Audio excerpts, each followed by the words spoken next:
திருச்சிற்றம்பலம். திருச்சிற்றம்பலம். மண்ணுலகும் வாழ மறைவாழ பான்மைதரு செய்ய தமிழ் பார்மிசை விளங்க ஞானமத ஐங்கர மூன்று விழினாள்வா ஜானை முகனை பரவி அஞ்சலி செய்ப்பாம். நாங்கள் திருச்சிட்டம்பலம். நாங்கள் இப்ப 14 புராணங்கள்ல இன்றைக்கு 4ஆவதாக வாயு புராணம், அதாவது சிவனை பற்றி படிக்க போறோம். அன்றி தொடங்குங்க. வாயு புராணம் இப்புராணம் பற்றி. வாயு புராணம் சிவபுராணம் என்று கூறப்பெறும் மிக பழமையான புராணங்களில் இதுவும் ஒன்று. இதில் 24,000 பாடல்கள் உள்ளன என்று ஸ்கந்த புராணம் கூறுகிறது. 18 மகாபுராணங்களில் இதுவும் ஒன்று. இந்த புராணமும் நட்சத்திரங்களை எண்ணுவதில் கிருத்திகையில் ஆரம்பித்து பரணையில் முடிகிறது. கிருத்திகை பக்கத்தில் பரணி இருக்கு, அது 2 முடியும்.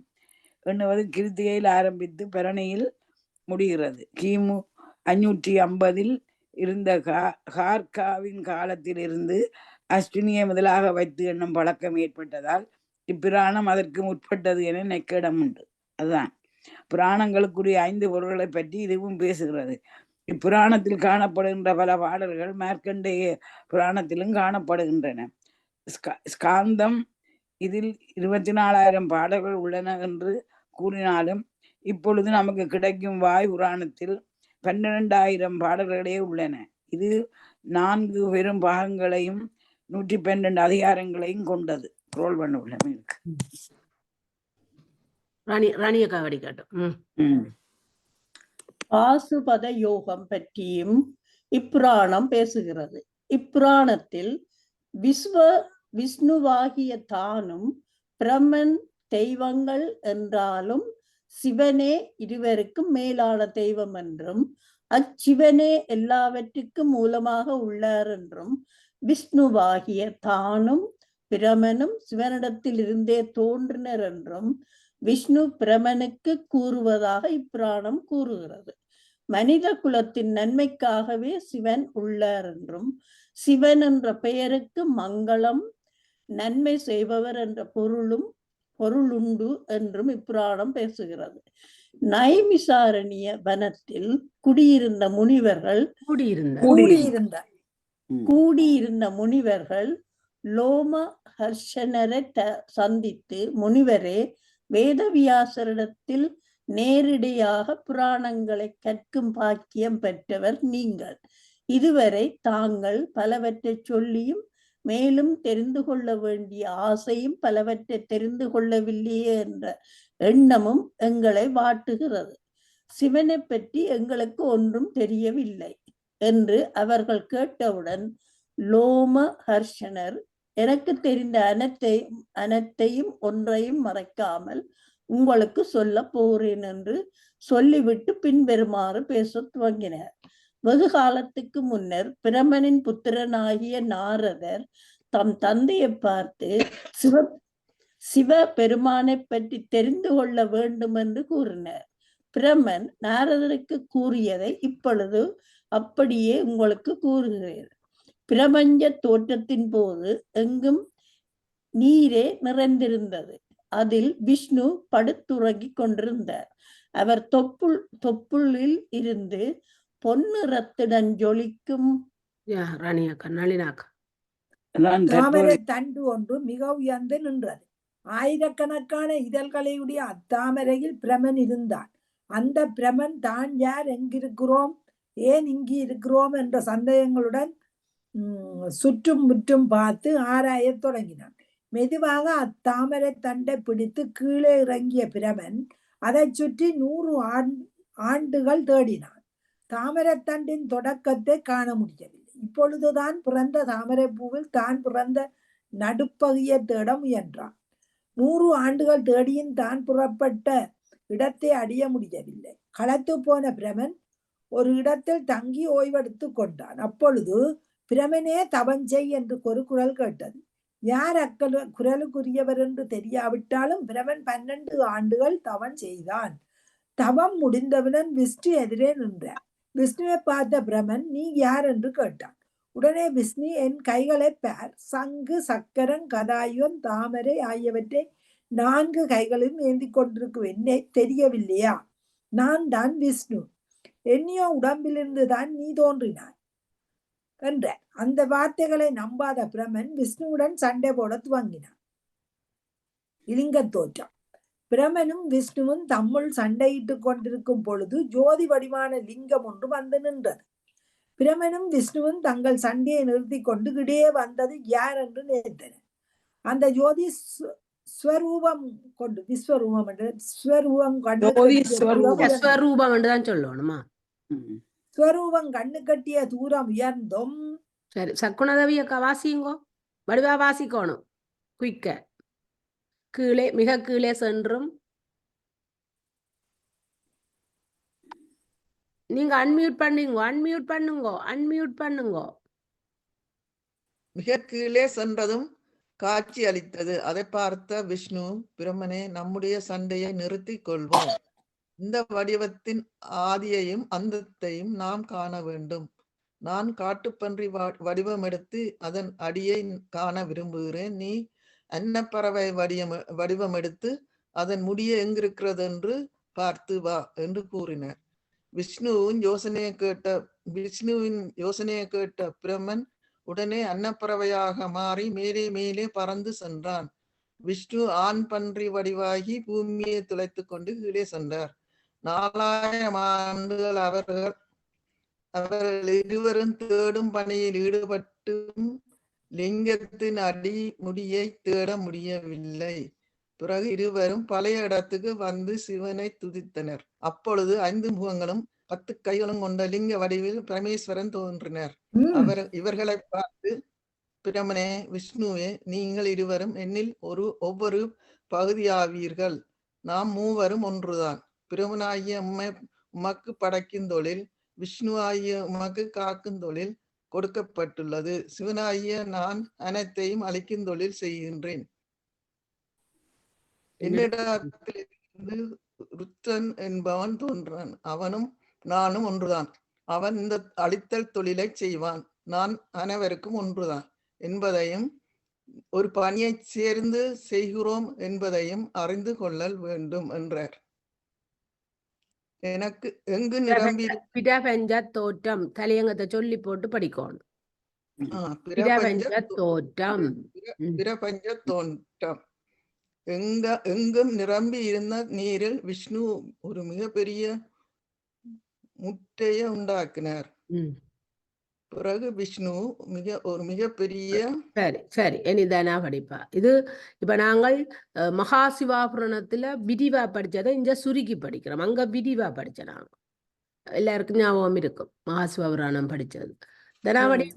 வடிவெடுத்து அந்த முட்டைக்குள் சென்று அமர்ந்து கொண்டார். அதனிடையே பிரமன் தியானத்தின் மூலமாகவே கர்தமன், தட்சன், மாரீசி ஆகிய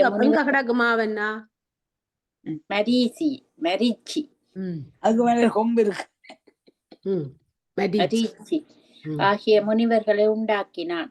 மரீச்சியின் பிள்ளை காசிபன் தட்சனின் 60 பெண்களுள் 13 பேரை மணந்து கொண்டான்.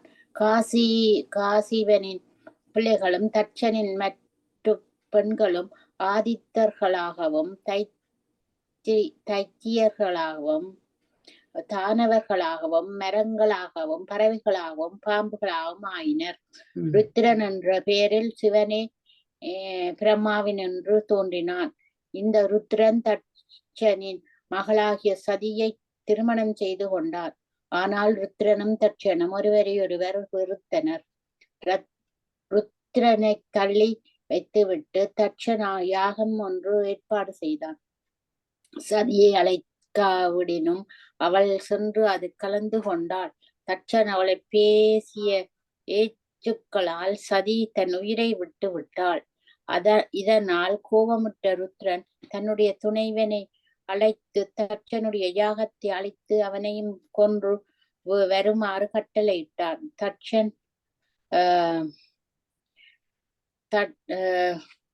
யாகம் அழிக்கப்பட்டு அங்கு வந்த தேவர்கள் அனைவரும் கொல்லப்பட்டனர். இறுதியில் ருத்ரன் கோபம் அழிக்கப்பட்டு தேவர்கள் பிழைக்கச் செய்ய பெற்றனர். சதி இமவானுக்கும் மேனகைக்கும் மகளாக பார்வதி என்ற பெயருடன் பிறந்தாள். மறுபடியும் சிவபெருமானை மணந்தாள். தாரகாசுரன் கதை.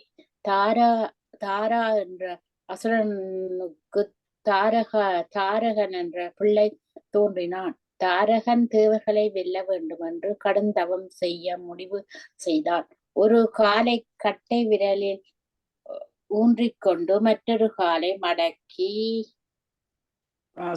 அடக்கி கொண்டு 2 கைகளையும் உயர்த்தி சூரியனை பார்த்தபடியே தண்ணீரை மட்டும் பருகிக் கொண்டு 100 ஆண்டுகள் தவம் செய்தார். அதன் பிறகு தண்ணீர் குடிப்பதை நிறுத்திவிட்டு காற்றை மட்டும் உட்கொண்டு இன்னொரு 100 ஆண்டு தவம் செய்தார். நீரின் நடுவே நின்றும் பஞ்சாக்கினி மத்தியில் நின்றும் 100 ஆண்டுகள் தவம் செய்தான். ஒரு மரக்கிளையில் தலைகளாக தொங்கி மற்றும் ஒரு 100 ஆண்டுகள் தவம் செய்தான். இறுதியாக பிரமன் தோன்றி, உன் தவத்தைக் கண்டு மகிழ்ந்தேன், உனக்கு என்ன வேண்டும் என்று கேட்டான். தாரகன், சிவபெருமானின் பிள்ளையைத் தவிர வேறு யாராலும் எனக்கு சாவு வரக்கூடாது என்ற வரத்தையும் என்னளவு பலமுடைய மற்றொருவனை பிரமன் படைக்க கூடாது என்ற வரத்தையும் கேட்டு பெற்றுக்கொண்டான்.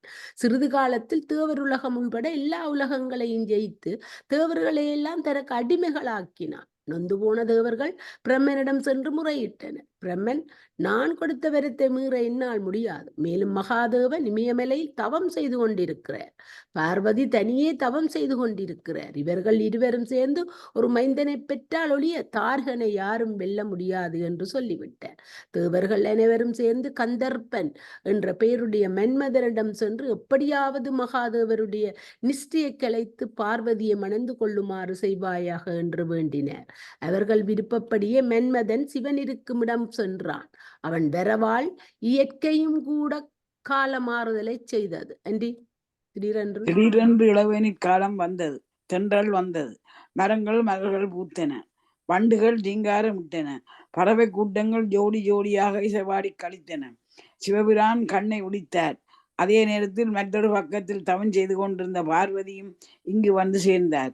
கண் விழித்த சிவபெருமானுக்கு சற்று முற்றும் பார்க்கையில் திடீரென்று தோன்றிய வசந்த காலம் யாரால் வந்தது என்று பார்த்தார்.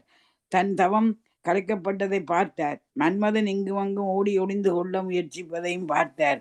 உடனே அவர் நெற்றிக்கண்ணை திறந்து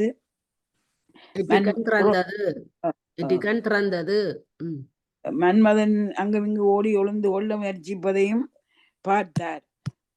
உடனே அவர் நெற்றிக்கண்ணை திறந்து மன்மதன் இருந்து சாம்பலானான். அவன் மனைவியாகிய ரதி ஓலமிட்டு அழத் துவங்கினாள். தேவர்கள் சிவபிரானை வந்து வணங்கி, ஐயனே, தாரகாசுரன் கொடுமையை தாங்க முடியாமல் நாங்கள் செய்த சூழ்ச்சிதான் அது. எங்கள் வேண்டுகோளை ஏற்றுத்தான் மன்மதன் இவ்வாறு செய்தான். அவனை மன்னித்து உயிர் பிச்சை தர வேண்டும் என்று வேண்டினர். சிவபிரான், அது நடவாத காரியம், நடந்து விட்டது. மன்மதன் கிருஷ்ணனின் பிள்ளை பிரத்யுன்மனாசனாக தோன்றுவான். அதுவரையில் ரதி பொறுத்திருக்க வேண்டும் என்று கூறிவிட்டார். தேவர்கள் என்ன நிறைவேறவில்லை. சிவன் பார்வதி திருமணம் நடைபெறவில்லை. மன்மதன் சாம்பலானதான் மிச்சம். பார்வதியின்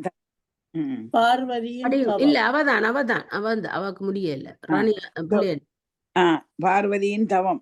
சிவபிரானின் மனதை பறியொடுத்த பார்வதி மன்மதனிலும் இருந்து விட்டதால் என்ன செய்வது என்று அறியாமல் ஆழ்ந்த சிந்தையில் இருந்தாள். அப்பொழுது நாரதர் தோன்றி, அம்மா, நான் மகனும் விஷ்ணுவும் கூட சிவனை பார்க்க முடியாது. கடும் தவம் ஒன்றினால்தான் அவரை காண முடியும். அதைவிட கடுமையான தவத்தை மேற்கொண்டால்தான் அவரை திருமணம் செய்து கொள்ள முடியும். எனவே தாங்கள் கௌரி சிகரம் என்ற மலை உச்சியை அடைந்து தவத்தில் ஈடுபடுங்கள் என்று கூறிவிட்டு போனார். பார்வதியும் தாய் தந்தையரம் உத்தரவு பெற்றுக்கொண்டு தம் அணிகலன்கள் ஆடைகள் அனைத்தையும் துறந்து மர உரி உடுத்தி கௌரி சிகரம் என்ற மலை உச்சி சென்று கடும் தவம் இயற்றினாள். வெயில், மழை, குளிர், பனி போன்ற எதை கண்டும் துவளாமல் தவத்தை மேற்கொண்டாள். அவளுடைய தவத்திற்கு அஞ்சி கொடிய விலங்குகளும் அப்பால் சென்று விட்டன. தேவர்கள் அனைவரும் கூடி சிவபெருமானம் சென்று, ஐயனே,